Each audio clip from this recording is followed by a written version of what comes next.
Toto, I don't think we're in America anymore. We sure aren't. Welcome, ladies and gentlemen, to Rio de Janeiro, Brazil, for the first track in the international tour. It's one of 5 tracks that will be showcased from around the globe outside of North America. This is our one stop in South America, and it's also the only oval on the journey. This is a 1.8-mile D-shaped oval. Turns 1 and 4 are banked at 7 degrees, with turns 2 and 3 banked at 4 degrees. That's right, 4 completely different corners around this 1.8-mile circuit. And the lap times are barely under 48 seconds for our pole sitter, Jonathan Zorlin, here in Heat 1. Zorlin just won what I believe was his 5th heat race of the season. Let's see, Atlanta, Pocono, Coca-Cola, Cape Cod, and Island Rally. That's right, so Zorlin, 5 heat wins now on the season. Braxton also in Heat 1 has 6, so the front row is 11 of the 19 Heat 1 race winners. Row 2, Andrew Rich, Joshua Sekuli. Row 3, Adam Flickinger, Zachary Fitzwater Sr. Row 4, Sky Commons and Marty Johnson. And in row 5, Jesse Turner and Bobo Jones. So this is the first race of the Trek, and it looks like they've got a different number font on the Zero machine. So that is quite interesting. We will go trackside for the command, the fire engines. These drivers will be in these paint schemes the whole tour.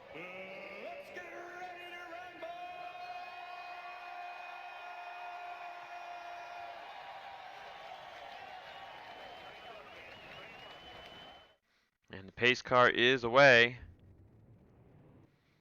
And ooh, that spectator camera is not going to work. We're on TV2. And you can just see how flat this track is. It's definitely going to be interesting what the racing style is like for 13 laps. We'll see if these drivers have to pit or not. And indeed, it looks like the Zero team has a different number style for this tour. The rest of the JD cars, though, continuing to use the one they've been using. And let's just get a feel for how fast these cars go through the corners, because I've never been here before. Oh, about mid-100s through turn 1 there. And Braxton's getting a better run on corner exit. There's turn 2, flat foot. Through that corner. Let's see what the top speed is. It's about 170 from the looks of things. They left a little bit for that corner, and then heavy braking zone right here. Wow, they really have to slow it down for turn 4. But Braxton with the lead. Looks like the high line is preferred. Look at Marty Johnson making some moves around the top. He's going 3 wide to the top side. It looks like it's a top lane track. And could Marty Johnson challenge for a heat race victory? You see the power, though, on the straightaways as Sekuli gets to the outside of Braxton. Zorlin falls to 3rd. And indeed, Sekuli fighting hard. This is going to be an interesting weekend for certain. An interesting day here in Rio, that is. Sekuli still even with Braxton. He'll fly into turn 3. He'll take it. Johnson is whipping around the outside line. He's looking for 2nd place. Marty Johnson with a rocket here in his heat race in the 23. Off the final corner, Johnson with enough momentum to take the race lead. How about GMS Racing leading a heat race? Sekuli 2nd, Braxton 3rd, Fitzwater, Zorlin 4th and 5th. Here comes Casey Nanako on the outside, Quinton Moore on the top as well.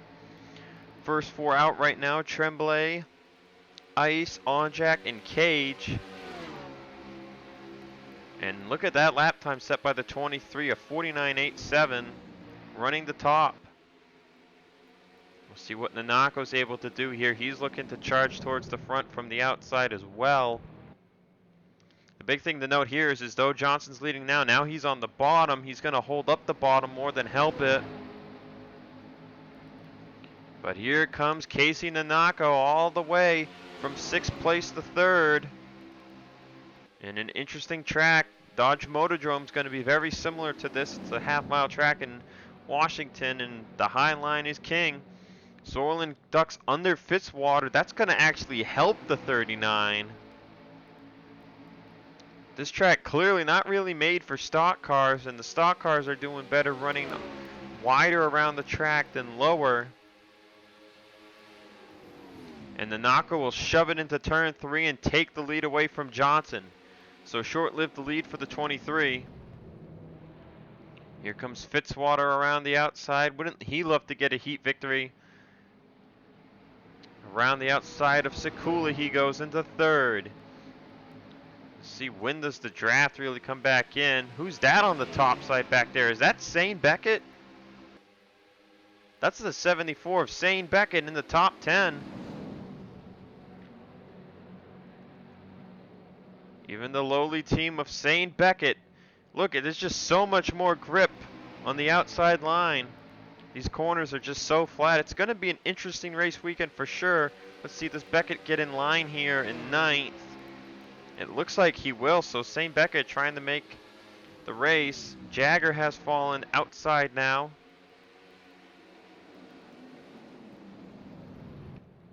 Is there a decent spectator camera? It looks like it's just a close-up. Yeah, spectator camera is just an extreme close-up of the cars. Look at that placement right there. Frodemar Otts to the outside now. It's their single file. Fitzwater in the lead on lap 6.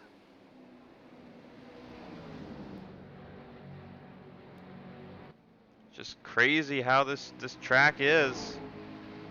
No signs of the bottom being worth anything. And they knew it would be a huge experiment bringing to the track like this. It looks like even for the stock cars, they're running closer to the bottom. This is more of an IndyCar type line that these drivers are running.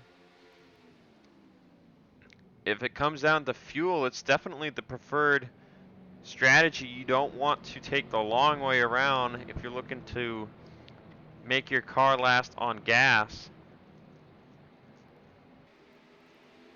But time will tell. Jaggers to the top side there. Eli Bright, Ryan Brommer at the back of the field. It's dangerous for them.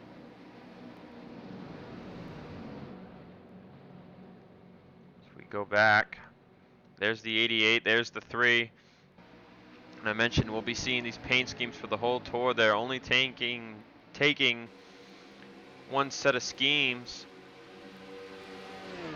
Brian Tremblay to the outside. Currently 22nd. He'll take the position from Jagger for 21st. He's looking to take 20th from Ice here. Ice stuck in a train line there.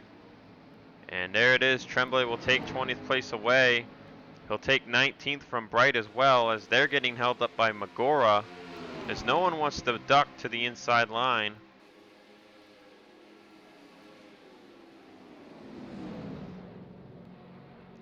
Just stuck riding in line. Tremblay's going to go all the way to the front of this line. As tire wear begins to kick in. Magora just actually ran his fastest lap of the race. See on the bottom though, already a second of fall off. Tremblay will fly by into, I believe that's 18th. Actually 16th. Bobo Jones to the top. There's Shane Beckett. See him trying to get grip on the top as well. As Andrew Rich will dive it down pit road. He's the first one down. Fitzwater continues to lead here as they take lap 9, so everyone's going to pit. Rich is the lone driver to make it to pit road here. Let's see what the strategy call is for the 1. 60 miles an hour on pit road, that's kind of fast. They might want to reconsider that. But what does the 1 of Rich do? Oh, he has some hood damage. And it looks like it's fuel only for the 1.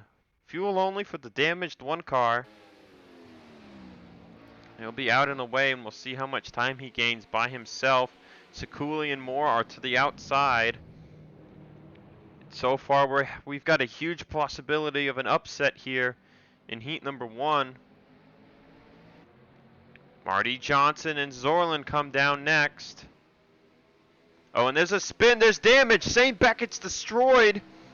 Looks like Magora was involved.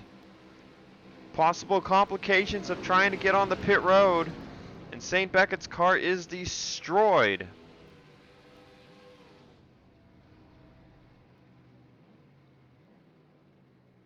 And it looks like it's fuel only for all. In and out for the 23. There's Andrew Rich. Looks like he's going to get up just behind these guys. Actually, Zorlin is getting passed by the one. There's Fitzwater, still in the lead. It looks like he'll lead the rest of the field down pit road. Bit of a separation from that accident with the 74. Commons, Deaver, Magora all suffering. Let's go to Marty Johnson. They're coming to 3 to go. Let's go to the roof camera of the 23. Just see how tight it is for him. So much tire wear. Let's see, does he make it out first? It's pretty quick merge. Ooh, it's going to be close. Fitzwater's still in the lead.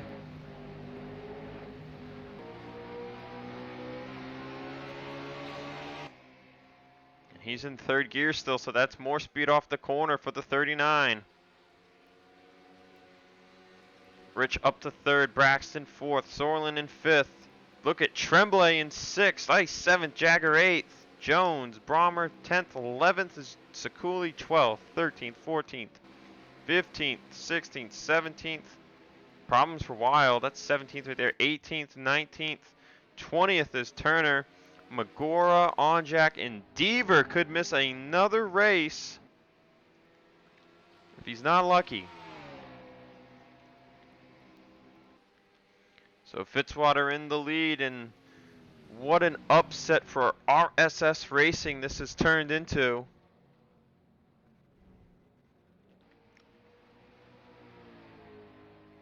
So far we've seen no signs of anyone passing other than to the outside.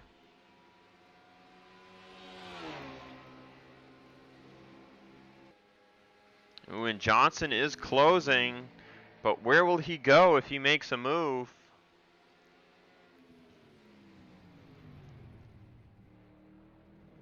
Fitzwater trying to arc the corner here. Turn 4. Here we go, down the front straightaway for the white flag. Beckett out of the race. Battle is on, possibly for 20th. There's Cole Deaver. Martin Wild on pit road again.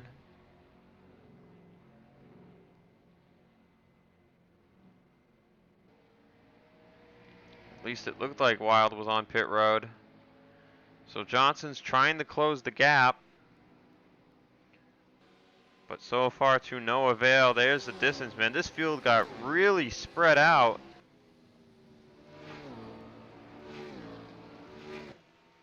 There you see Wild falling. Turner, will he get in?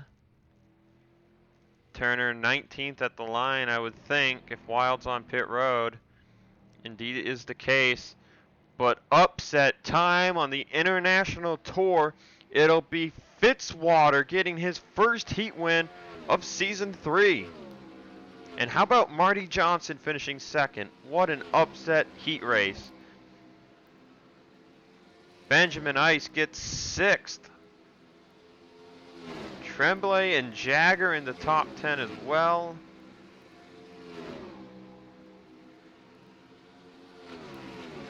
Commons, Bright, Flickinger. Looks like Wild and Beckett are confirmed misses. Is there any kind of battle there with Magora and Onjak? There's Quinton Moore.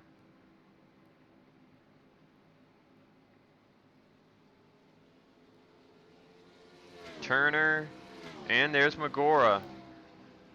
So Onjak and Cole Deaver will miss out with Wild and Beckett. Let's take a look at the replay and see just what happened to the 74. So a whole amount of things here happened. Looks like Bobo Jones is slowing to pit. It does not appear Beckett was going to pit here, so Beckett goes into turn 4 and he slams the left rear quarter panel of Jones. That sends him up into Flickinger. Flickinger's going to go into the wall. And did he save it? It looked like it did. And then I don't know if Deaver's pitting here or what, but he just turns left. Commons turns left too. Beckett goes hard into the wall along with Deaver, and Tremblay has nowhere to go, and Commons spins himself out. Deaver gets clipped. Dang, McGore's getting spun out back here as well. All kinds of mayhem in turn 4. Some trying to pit and just ignoring that they have cars under them from the looks of things. So that's what happened in Heat 1, and I will see you guys for Heat 2. Welcome back to Rio, ladies and gentlemen. We're getting ready for Heat number 2. First, we'll go through the starting lineup. On the front row, Dale Lightning and Audra Baran-Oscus. Row 2, Johnny Gardner and Dylan Young. Row 3, we have RJ Bishop and Edwin Mendez. Row 4, Nico Tringali and Seth Cole. And in row 5, Enzo Nareza and Colt Hudson. Speaking of Colt Hudson, his teammate, Zachary Fitzwater Sr., won Heat number 1 in a huge upset, and Marty Johnson ended up finishing second. The outside line is the way to go here, and starting on the outside line seems to be a bit of a benefit.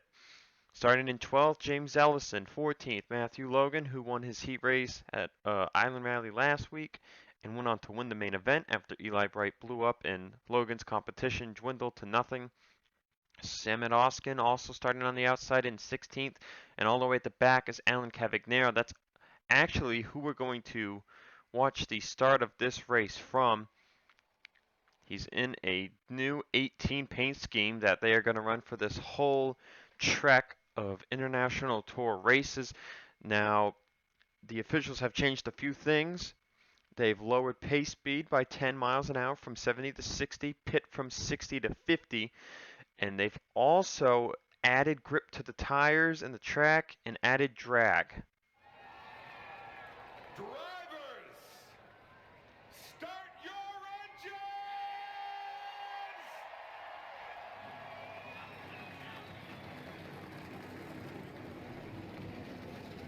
At the same time, they boosted the cars up with a little more horsepower. Even though the drag's there, they boosted up the horsepower a wee bit, but they took away a bit of the braking, so they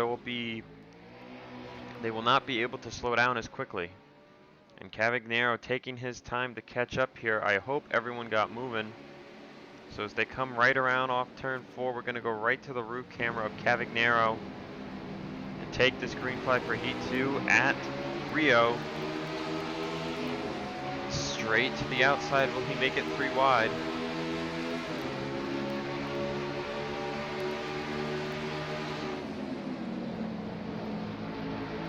Top line was the way to go in Heat 1. Is that still the same here in Heat 2?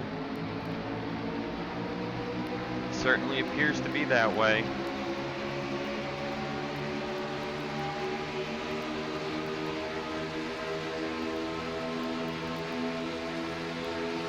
Still about 170 there into turn 3. And Cavi and Watson to the outside. King, Anderson, Catano, and Wheeler are the first 4 out. Watson and Cavi are going to gain a ton of time running this top line. Oskin, you can also see up there on the top who leads lap 1. It's Baran-Oscus in the 21. Watson, Cavi at the back of the field still on the top line. Oskin as well. There you see Seth Cole and his teammate Edwin Mendez. They're running the top. Could Mendez get a heat win here if he can stick it on the top? Seth Cole's going to fall in line. We saw differing pit strategies and also a lot of chaos from drivers trying to get into pit road. Drivers are adjusting as far as how much distance they give themselves before making a move. We'll see if that plays any effect here in this race. As Mendez flying around the outside up to 3rd, looking for 2nd and then hopefully the lead. Oskin and Cavagnero still on the top as well. Is this going to be a racetrack of first-time winners in the heats and in the main. Mendez almost got a heat win at Watkins Glen, but Baranowskis got him through the last two corners. Can he return the favor here in Rio? Looking at heat wins in Heat 2, no one's won more than 2 except for Young and Baranowskis are at 3 apiece, I think. I meant to say a lot of people have won back-to-back heat races. Mendez still fighting hard on the outside line, still trying to work over Gardner. So maybe Mendez just not with a good enough car, or whatever the case is. We're seeing a bit more of a gap here on the lines on the bottom. Oskin still to the outside. He's to the outside of RJ Bishop right now. Cavi has settled in line in 14th. And there you see King, Anderson, Catano, and Wheeler first men out. But we saw a lot of chaos trying to get into pit road. It caused a lot of accidents. We could see the same here in Heat 2. And Gardner might be strong enough to hold off Mendez. Mendez might want to just hop in line. Or hopefully, sooner or later, it'll start kicking in. Ooh, Mendez is even with Lightning that time through turn 4. Remember, they added drag and they added grip, so they're going through the corners with more grip. It's harder to get those runs. And at the same time, because of the added drag, when you're in the draft, people in the draft behind the leader they're not making moves and they're holding their ground against the 4 because the 4 is in that increased drag. But Mendez is now side by side with nobody, and it looks like he's gonna hop in line in second place. So Mendez makes his way into second, and he'll wait until pit stops to continue further. Oskin has made it up to 7th. No one else making any moves. So kind of weird that we're getting such a race here at Rio. No one's making a move anywhere. It's really strange to say the least.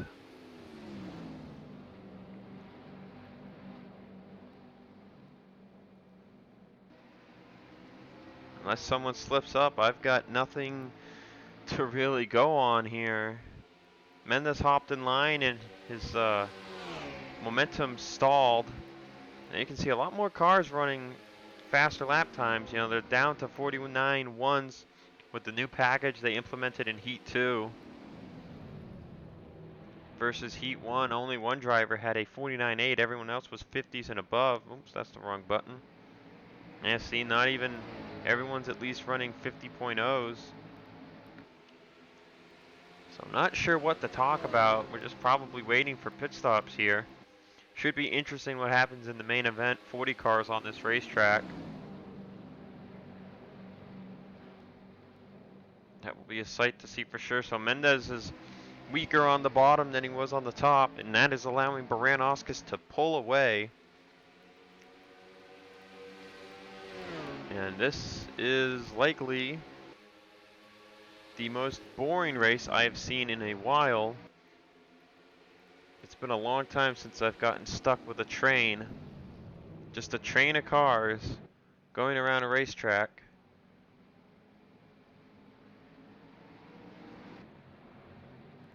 So this is kind of disappointing, to be honest.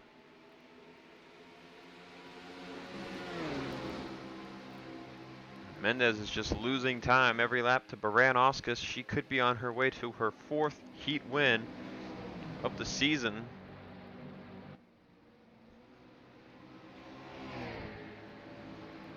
And officials probably at this point just unsure what to do to make the racing more exciting.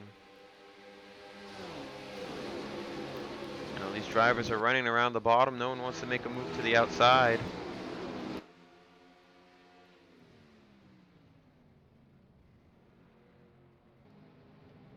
Ooh, and there is some movement back here. That's Bishop to the top of Oskin. That's only because Oskin is pitting. Bishop and Hudson, though, they make the move to the top. Mid-corner.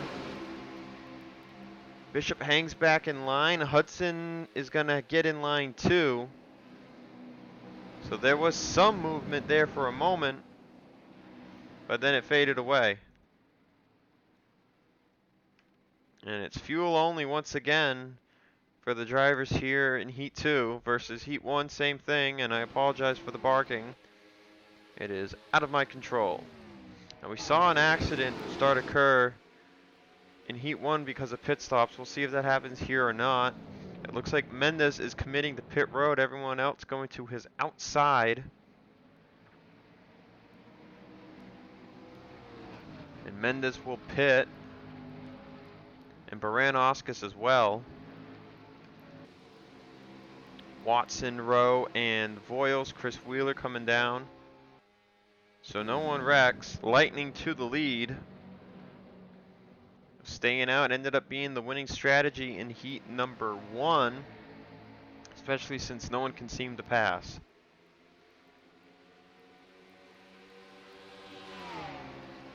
See what the strategy call here is for this final group.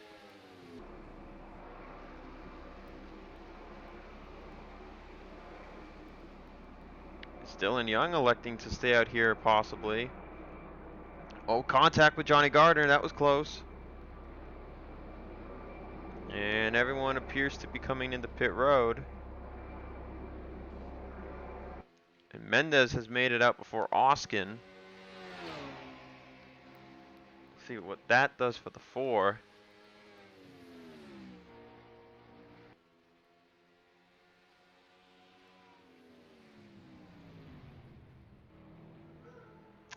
And I apologize once again for the barking.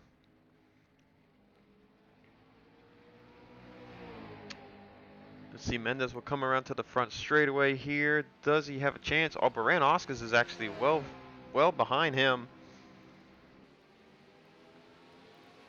And Mendez will get out right behind Dylan Young, so that gives the lead to Dale Lightning. So Baranowskis with a poor pit stop will lose a ton of positions. And now Dale Lightning is en route to his 4th heat win, if he can hold it on. Johnny Gardner right there on his bumper. We come into 2 to go. Dylan Young in 3rd. Mendez 4th, Hudson 5th.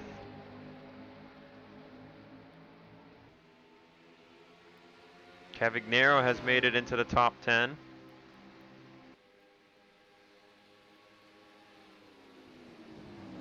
He's up to 7th. Huge split there. There's Baranowskis in 8th. Once again, a huge split from pit stops.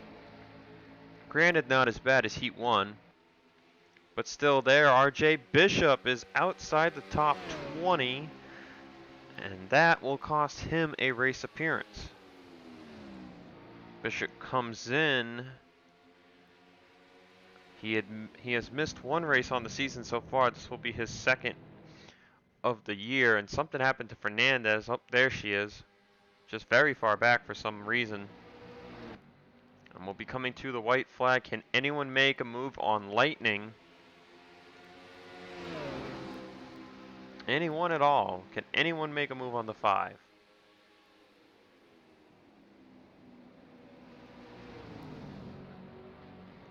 So far it looks like that answer is no.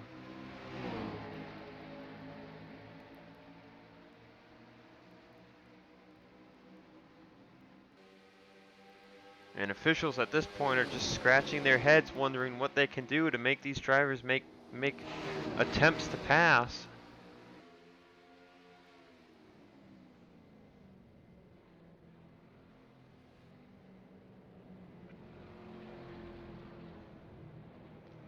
And around the final corner, coming to the checkered flag, Dale Lightning will get his 4th heat win of the season as he wins at Rio.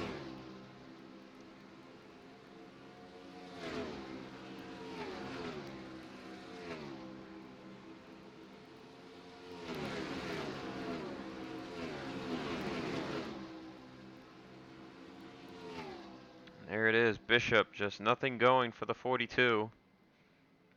Wheeler, Anderson, Bishop, and Fernandez will miss out on the main event here at Rio.